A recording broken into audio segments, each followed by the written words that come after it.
Dielli i mëngjesit kishte mbushur dhomën e vogël me dritë të ngrohtë. Por ajo ngrohtësi ishte në kontrast të plot me tensionin që ndjente brenda zemrës së Edonit. Ai qëndronte i ulur pranë tavolinës me duart e bashkuara, duke i dhënë vetes kohë të mendojë. Një pjatë zbrazët me bukë të thatë ishte para tij. Por ai nuk kishte uri. Mendimi i vetëm që e shqetësonte ishte babai i tij, 72 vjeç, një njeri që kishte kaluar jetë të gjate të vështirë. Dhe tani ndodhe i pambrojtur përballë indiferencës së vajzës së Edonit, nuses së tij, Arlindës.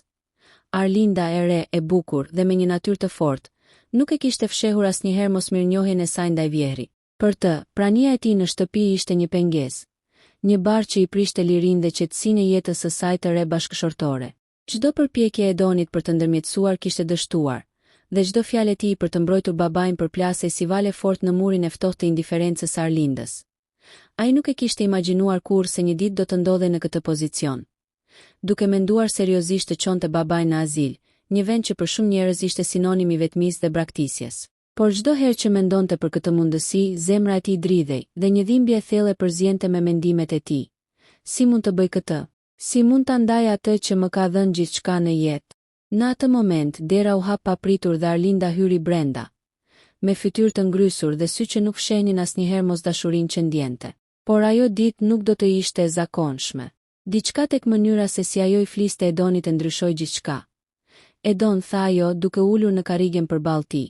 E di që ke menduar për të çuar babain në azil, por para se të marrësh ndonjë vendim, duhet të dish diçka që unë nuk e kam treguar kurrë. Edoni e shikoi me habi. Zemra i rahu fort, duke ndjerë një kombinim të frikës dhe kuriozitetit. Ai kishte dëgjuar fjalë të ashpra nga Arlinda më parë, por tani ajo po fliste me një ton që nuk kishte pasur kurrë.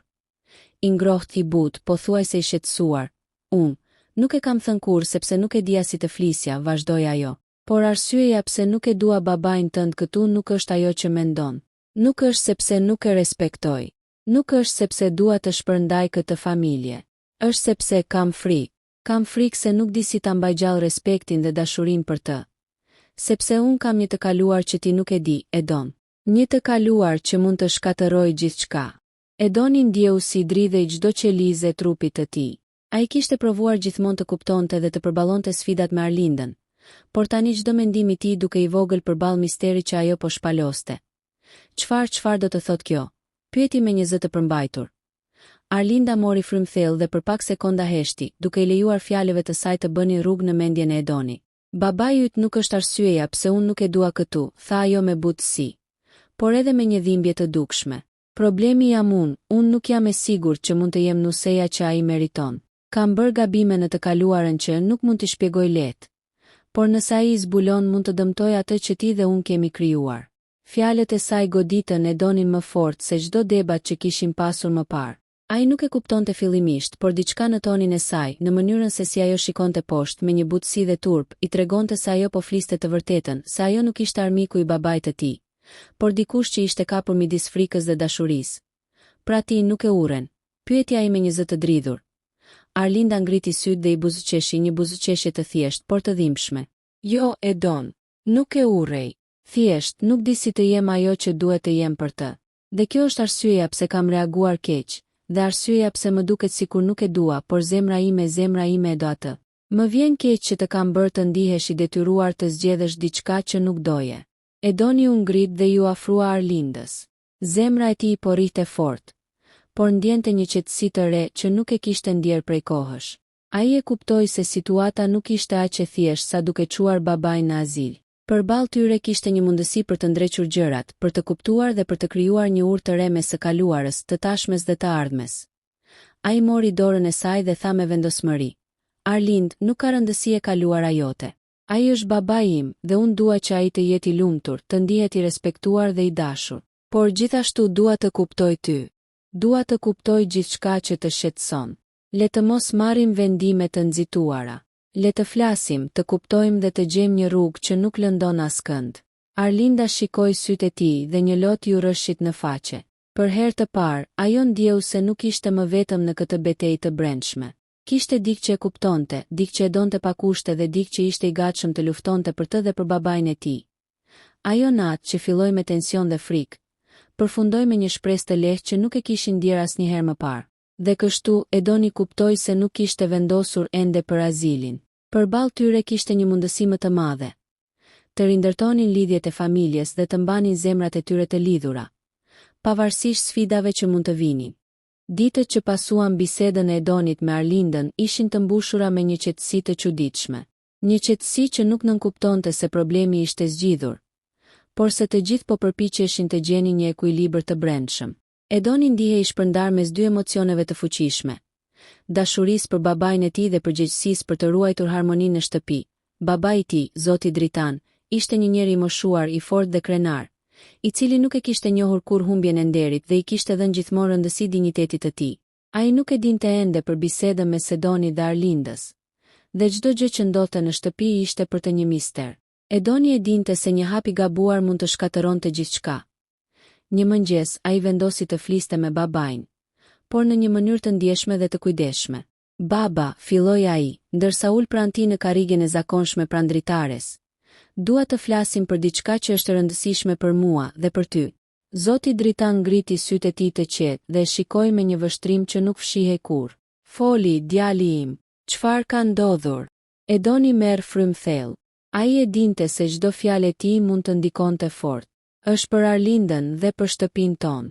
Ka menduar shumë se si të bëjmë gjërat të shkojnë më mirë. Dhe nuk dua të bëj asgjë që të lëndoj. Dritani e shikoi me një lloj kujdesi që nuk e kishte parë më parë. Asgjë nuk më lëndon, Edon. Ti e di këtë. Vetëm më thuaj se çfarë mendon. Edoni vazhdoi me një zë të qetë, por të vendosur. Baba, nuk është faji yt që Arlinda nuk ndihet e qetë këtu. Ka një arsye të thellë pse ajo ka reaguar keq. Dhe ajo nuk është se nuk të do. Thjesht ka frikë dhe ka një të kaluar që mund të ndikojë mbi marrëdhënien tuaj. Por unë dua që ti të dish se ajo të do dhe nuk është kundër teje. Dritani ngriti vetullat dhe heshti për disa sekonda. Edoni mundi të shihte dyshimin dhe dhimbjen e lehtë në fytyrën e babait të tij. Ishte një njeri që nuk e kishte zakon të shprehte emocione, por tani pa e kuptuar po ndodhte një gjë e tillë. Djali im, tha Dritani me një zë të butë, pothuajse të qoroditur nga ndjesia. Më vjen keq që kam bërë të ndihesh kështu. Por gjithmonë kam menduar se familja duhet të qëndrojë bashkuar. Nuk kam dashur të prish asgjë. Edoni shtrëngoi dorën e babait të tij dhe vazhdoi. Baba, unë nuk dua të marr vendime që nuk i ndihmojnë askujt, dhe nuk dua të çoj në azil pa marrë parasysh ndjenjat e tua. Por duhet të gjejmë një mënyrë për të bashkëtuar me respekt dhe dashuri. Nuk është e thjeshtë, e di, por ne mund ta bëjmë së bashku. Dritani shikoi për një moment jashtë dritares, duke menduar për jetën e tij dhe për të gjitha vështirësitë që kishte kaluar. Edon, unë nuk kam nevojë për asgjë tjetër, përveç dashurisë dhe respektit të familjes time. Nëse ajo Arlinda ka frikë apo shqetësime, unë dua të kuptoj. Nuk dua të jem pengesë, por nuk dua as të ndjehem i braktisur. Këto fjale prekën Edonin në mënyrë të papritur. Ai e kuptoi se babai i tij nuk ishte vetëm një njeri krenar, por një shpirt i ndjeshëm që kishte nevojë për dashuri dhe sigurim. Dhe kështu, për herë të parë që prej shumë kohësh, Edoni ndjeu një forcë të re brenda vetes. Fuqin për të ndërtuar një urë të vërtet mes babait dhe nuses së tij. Ditët kalonin dhe Edoni vendosi të ndërmarrë një hap tjetër. Ai ftoi Arlindën dhe babain të ndanin një drekë të thjeshtë së bashku. Një drekë që nuk ishte asgjë të veçantë përveç mundësisë për të folur, për të kuptuar dhe për të ndarë emocionet. Kur dita erdhi, atmosfera ishte e tensionuar. Arlinda ishte e veshur me një fustan të thjeshtë, por sytë e saj reflektonin një kombinim të frikës dhe vendosmërisë. Dritani, i qetë dhe i përulur, përpiqej të ruante dinjitetin dhe të mos tregonte ankthin e tij të brendshëm. Edoni qëndronte mes tyre, duke u munduar të shihte çdo shenjë të mosmarrveshjes ose tensionit. Filluan të hanin në heshtje për disa minuta, por më pas Edoni foli. Baba, Arlind, e di që ka pasur tension mes jush dhe nuk dua të fsheh asgjë. Dua të kuptoj gjithçka dhe të gjejmë një rrugë që nuk lëndon askënd. Arlinda mori frym thellë dhe foli me zë të butë, por të qartë. Baba, unë kam pasur frikë nga e kaluara ime. Nuk e dija si të isha pranë teje pa dëmtuar ndjenjat e tua. Nuk është se nuk të dua, thjesht nuk e dija si të tregoja respektin dhe dashurinë time. Dritani e shikoi për një çast dhe një buzëqeshje e lehtë u shfaq në fytyrën e tij. Arlind, të fal. Nuk është e thjesht të kuptosh njëri tjetrin, por unë gjithmonë kam dashur që familja të jetë e lumtur. Dhe po e shoh këtë tek ju të dy, tek Edoni dhe tek ti. Nuk kam nevojë për më shumë. Në ato momente, tensioni filloi të zbehej. Biseda vazhdoi për orë të tëra, duke shpalosur emocione, frika dhe dhimbje të fshehura. Secili person filloi të kuptonte se sfidat nuk ishin pengesa për dashurinë, por mundësi për të ndërtuar marrëdhënie më të forta dhe më të kuptueshme. Ditët që pasuan treguan një ndryshim të madh. Edoni filloi të ndjente se nuk kishte nevojë të vendoste për azilin, sepse të dy, babai dhe nusja, ishin gati të ndërtonin një marrëdhënie të re, bazuar mbi respekt, mirëkuptim dhe dashuri të ndërsjellë. Dritani filloi të ndihej më i gjallë dhe më i lumtur në shtëpi.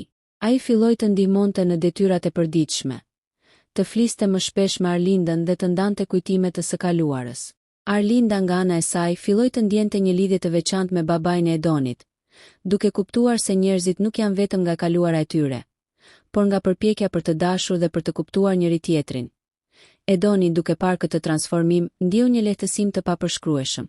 Ai kuptoi se shpesh situatat më të ndërlikuara kërkojnë vetëm durim, empati dhe vendosmëri. Dhe mbi të gjitha, kuptoi se dashuria dhe respekti nuk janë të ndara nga mosha apo gabimet e së kaluarës, por nga mënyra se si zgjedhim të sillemi ndaj njëri tjetrit në çdo moment. Ditët kalonin ngadalë, por ndryshimet që Edoni kishte sjellë në shtëpi filluan të ndihen qartë. Dritani kishte filluar të ndjejë ngrohtësinë e një familjeje që nuk kishte njohur prej kohësh. Nuk ishte vetëm prania e Edonit dhe Arlindës që e bënte të ndihej mirë. Ishte mënyra se si të dy po përpiqeshin të kuptonin njëri tjetrin. Por ndërsa duket sikur çdo gjë po shkon drejt normalitetit, një ndjesje e çuditshme e parashikimit filloi të rritet brenda Edonit. Ai ndjente se sfidat e vërteta sapo po fillonin një pasdite ndërsa Dritani po shëtiste në obor. Edoni dhe Arlinda u ulën pranë tavolinës së verandës. Hëna po linte ngadalë dhe hiri i saj i butë përhapte një ndriçim të veçantë mbi fytyrat e tyre. Arlind, filloi Edoni me zë të ngrohtë, kam vërejtur se babai ka ndryshuar shumë që nga biseda jonë e fundit. Ai është më i qetë, më i lumtur, por nuk dua që të ndodhë diçka që e shqetëson përsëri. Si ndihesh ti me të gjithë këtë? Arlinda mori frymë thellë. Edon po ndjej diçka që nuk e kam ndjerë më parë. Dikur, çdo ditë pranë tij më dukej si një sfidë, një barë. Tani ndjej se ka diçka më të thellë. Nuk është vetëm respekt, po ndjej një lloj lidhjeje që nuk e prisja. Edoni e shikoi me një buzëqeshje të heshtur. Unë gjithmonë kam menduar se marrëdhënia juaj mund të përmirësohet, por nuk kisha imagjinuar se kaq shpejt mund të ndodhte. Por buzëqeshja e tyre u ndërpre papritur nga një tingull i derës që u hap me forcë. Dritani hyri brenda, me fytyrë të shqetësuar dhe sy të mbushur me emocione. Ai ul pranë tyre pa folur për disa sekonda. Një heshtje rënd mbuloi verandën. Baba, çfarë ka ndodhur? Pyeti Edoni, duke ndjerë një tension të papritur. Dritani mori frymë thellë dhe filloi të fliste me një zë të butë, por të ngatëruar. Edon, diçka ka ndodhur në qytet. Një shok i vjetër ka ardhur dhe më ka përmendur diçka nga e kaluara ime, që nuk e kam treguar kurrë. Kam frikë se mund të ndikojë mbi marrëdhënien time me ju. Arlinda e shikoi me një përzierje kurioziteti dhe shqetësimi. Baba, çfarë diçka? Çfarë ka ndodhur? Dritani heshti për një moment, duke i ndarë fjalët me kujdes. Është diçka që lidhet me një vendim që ka marrë kur isha më i ri, diçka që mund të duket e gabuar, por që unë e bëra për të mbrojtur familjen. Nuk dua që kjo të prish gjithçka që kemi ndërtuar tani. Edoni ndjeu një presion të ri mbi supet e tij. Ai e kuptonte se e kaluara e babait mund të jetë një armik i padukshëm, një pengesë që mund të shkatëronte harmoninë e sapo krijuar. Baba, çfarëdo që të jetë, ne mund ta përballojmë. Të gjithëve na kanë ndodhur gabime. Ajo që ka rëndësi është si e menaxhojmë tani. Dritani rrëfeu me një zë të dridhur. Kur isha i ri, ka marrë një vendim që ndikoi mbi disa njerëz në qytet, disa të cilëve u dëmtoi. Nuk e kam treguar kurrë sepse kisha frikë se do të më paragjykojnë dhe nuk do të më kuptonin. Por tani një nga ata ka ardhur përsëri, duke kërkuar llogari, dhe unë nuk e di si të sillem. Arlinda e shikoi me një vështrim të thellë. Baba, të kuptoj, por mos harro, ne nuk jemi këtu për të gjykuar. Ne jemi këtu për të mbështetur. Edoni dhe unë, ne të duam dhe duam që ti të jesh i lumtur. Dritani u shtri pas në karrige, duke ndjerë një peshë të madhe që po largohej ngadalë. Ai e kuptoi se dashuria dhe mbështetja e tyre ishin më të fuqishme se çdo gabim i së kaluarës. Faleminderit të dyve. Ju nuk e dini sa shumë do të thotë kjo për mua të ndjehemi kuptuar dhe i pranuar. Por sfida nuk kishte mbaruar. Edoni dhe Arlinda e dinin se nuk mjaftonte të kuptonin njëri tjetrin brenda 4 mureve të shtëpisë. Historia e së kaluarës së Dritanit mund të përhapet dhe reagimi i njerëzve të jashtëm mund të ndikojë mbi çdo gjë që kishin ndërtuar. Disa ditë më vonë, një letër mbërriti në shtëpi duke ndryshuar gjithçka. Një shok i vjetër i Dritanit kishte shkruar, duke përmendur ngjarjet e së kaluarës dhe duke kërkuar një takim. Atmosfera e shtëpisë u mbush me një tension të ri. Edoni e kuptoi menjëherë se marrëdhënia mes babait dhe nusës do të testohej në mënyrë të paparashikueshme. Edon nuk e di si do të përballoj këtë, tha Dritani me një zë të shqetësuar. Kam frikë se do të shkatërroj gjithçka që kemi ndërtuar. Arlinda i mori dorën dhe e shtrëngoi butësisht. Baba, çdo sfidë ka një zgjidhje. Ju nuk jeni vetëm. Edoni dhe unë do të qëndrojmë pranë teje. Nuk do të lëm kurrë vetëm. Edoni ndihej krenar për fuqinë dhe maturinë e nusës së tij. Ai kuptoi se ajo nuk ishte vetëm bashkëshortja e tij, por një mbështetje e palëkundur për babain e tij. Dhe kështu, tre personazhet e historisë filluan të përgatiteshin për një sfidë të re. Ballafaqimi me të kaluarën dhe provën më të madhe të dashurisë dhe respektit të ndërsjell. Në ditët që pasuan, tensioni u rrit, por gjithashtu u rrit edhe lidhja e tyre. Ata filluan të kuptonin se çdo sfidë, çdo pengesë dhe çdo sekrete e kaluar mund të shërbejë për të forcuar familjen. Nëse kishte vend për dashuri, mirëkuptim dhe durim. Dita e takimit të pritshëm erdhi më shpejt se sa e kishin menduar. Dritani, Edoni dhe Arlinda ishin të tre të tensionuar, por secili në mënyrën e vet e përballonte frikën dhe pasigurinë. Shtëpia ishte e qetë, por atmosfera e brendshme ishte mbushur me një ndjesë të rënd pritjeje. Sikur çdo sekond të kishte një rëndësi të veçantë. Dritani nuk fliste shumë gjatë mëngjesit. Ai përpiqej të mblidhte mendimet dhe të përgatitej për atë që do të vinte. Edoni qëndronte pranë tij, duke i mbajtur dorën dhe duke i thënë me një zë të qetë: Baba, çfarëdo që të ndodh, ne jemi me ty. Nuk do të jesh kurrë vetëm. Arlinda e shikoi për një moment dhe më pas ju afrua Dritanit. Ju nuk keni për të përballuar këtë vetëm. Ne do të jemi aty për ju. Mos e harroni kurrë këtë. Kur koha për takimin erdhi, Dritani u ngrit me vështirësi, por me vendosmëri. Ai kishte vendosur të përballej me të kaluarën dhe të mos lejonte frikën ta pengonte të tashmen. Edoni dhe Arlinda e ndoqën me kujdes, të gatshëm të ndërhynin vetëm nëse do të ishte e nevojshme. Takimi u zhvillua në një kafene të qetë, larg syve të lagjes.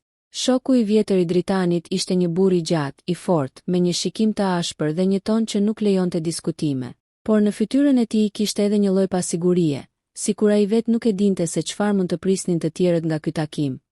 Dritan, filloi ai pa përshëndetje të panevojshme, kam pritur shumë kohë për këtë moment. Ka shumë gjëra që nuk i dim të dy, por tani duhet të flasim. Ka pasur vendime të tua që më kanë ndikuar drejt për drejt. Dritani e shikoi me qetësi, por me sy të vendosur. E di, nuk e kam mohuar kur atë që kam bërë, por dua që të kuptoni, çdo vendim që kam marrë, e kam bërë për të mbrojtur familjen time. Edoni, i vendosur të ndërhyjë nëse situata do të eskalonte, qëndronte pranë babait. Ai shikoi Arlindën, e cila i dha një buzëqeshje të lehtë, duke treguar se ajo ishte aty për t'i mbështetur. Shoku i vjetër, pas një heshtjeje të gjatë, foli me një ton më të butë. Dritan, unë nuk jam këtu për të dënuar. Dua vetëm të kuptoj arsyet dhe të gjejmë një zgjidhje që nuk dëmton askënd. Por e kaluara, ajo nuk mund të harrohet aq lehtë. Dritani mori frymë thellë dhe u përkul pak përpara. E di, por unë nuk dua të shkatërroj marrëdhëniet që kam ndërtuar. Dua të korrigjoj gabimet e mia dhe të tregoj se nuk ka urrëtie në zemrën time. Vetëm përgjegjësi dhe dashuri për familjen. Takimi vazhdoi për disa orë, duke shpalosur çdo detaj të së kaluarës që mund të kishte mbetur e fshehur. Shoku i vjetër tregoi gjithçka me kujdes dhe Dritani përgjigjej me sinqeritet, duke shpjeguar arsyet dhe motivet e vendimeve të tij. Edoni dhe Arlinda qëndronin pranë, duke ndjer tensionin, por edhe duke kuptuar se ky moment ishte një provë fuqishme për të gjithë. Ata e kuptuan se marrëdhënia e tyre me babain nuk ishte e thjeshtë, por sfidat e së kaluarës nuk duhet të shkatërronin dashurinë që ndanin. Kur takimi përfundoi, një ndjesë lehtësimi mbushi dhomën. Dritani ishte i lodhur, por me një buzëqeshje të butë në fytyrë. Faleminderit që më dëgjuat dhe më kuptuat. Nuk është e lehtë të shpjegosh gjithçka, por ndihma juaj dhe pranimi juaj më japin forcë. Arlinda dhe Edoni e shikuan me emocion. Baba, tha Edoni, tani ne dim se e kaluara nuk mund të ndryshohet, por e ardhmja është në duart tona, dhe ne do të qëndrojmë gjithmonë së bashku, pavarësisht çdo sfide. Kur u kthyen në shtëpi, atmosfera ishte ndryshme. Nuk ishte më mbushur me frikë apo tension. Një ndjesje e re e respektit, mirëkuptimi dhe dashurisë kishte zënë vend. Edoni kuptoi se nuk kishte nevojë të vendoste për azilin apo të ndante familjen.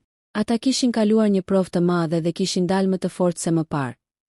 Dritani, për herë të parë pas shumë vitesh, ndjeu se mund të qeshte lehtësisht dhe pa ndjenja të fshehura. Ai e kuptoi se dashuria e Edoni dhe Arlindës nuk ishte e varur nga kaluara e tij, por nga mënyra se si të gjithë zgjidhnin të përballonin sfidat së bashku. Arlinda nga ana e saj, ndjeu se kishte fituar një respekt të ri për babain e Edonit dhe një vend të veçantë në zemrën e saj. Ajo e kuptoi se dashuria nuk ishte vetëm për Edonin, por për gjithë familjen dhe se sfidat ishin pjesë e procesit të kuptuarit dhe të pranimit. Edoni e përqafoi babain dhe nusën së bashku, duke ndjerë një qetësi që nuk e kishte ndjerë kur më parë. Ai kuptoi se sfidat e jetës, edhe kur duken të papërballueshme, mund të shërbejnë për të forcuar lidhjet dhe për të krijuar një familje më të fortë dhe më të bashkuar. Ajo natë, pas gjithë asaj që ndodhi, dukej sikur kishte një qetësi të pazakontë në shtëpi. Liri shkoi herët në gjumë, e lodhur emocionalisht. Andi ul pranë dritares, i mbështjell në një remendimesh që s'po i hiqeshin nga koka. Ndërsa Iliri babai u fut në dhomën e tij, i qet për herë të parë pas shumë kohësh. Diçka kishte ndryshuar. Të tre ndjen. Por fundi i historisë së tyre nuk ishte thjesht mbyllja e një konflikti familjar. Ishte një fillim i ri, i vështirë, por i vërtet. Zgjimi një mëngjesi ndryshet nesërmen. Liri u zgjua më herët se zakonisht. Dritaret ishin ende të ngrira nga lagështira e natës. Ajo zbriti ngadalë shkallët dhe shkoi në kuzhinë, ku gjeti Ilirin të ulur, duke mbajtur filxhanin e çajit me duar të dridhura. Ai ngriti syt kur e pa. "Mirëmëngjes, Liri", thai me zë të ulët. Ajo buzëqeshi lehtë. "Mirëmëngjes, baba Ilir. Ata bëjnë një çaj tjetër. Ky është ftohur", ai ngriu për një çast. Nuk e priste. "Po nëse nuk të lodh." "S'është lodhje, është detyrë dhe dëshirë", ju përgjigj ajo, dhe i ktheu shpinën për të vendosur çajnikun. Në atë moment, Iliri kuptoi se ajo vajzë që kishte parë si nuse të zymt, të largët, të padashur, kishte qenë thjesht një njeri në luftë me veten, me pasiguritë e veta, me barrën e një jetese të re që nuk e kishte zgjedhur në mënyrën e duhur.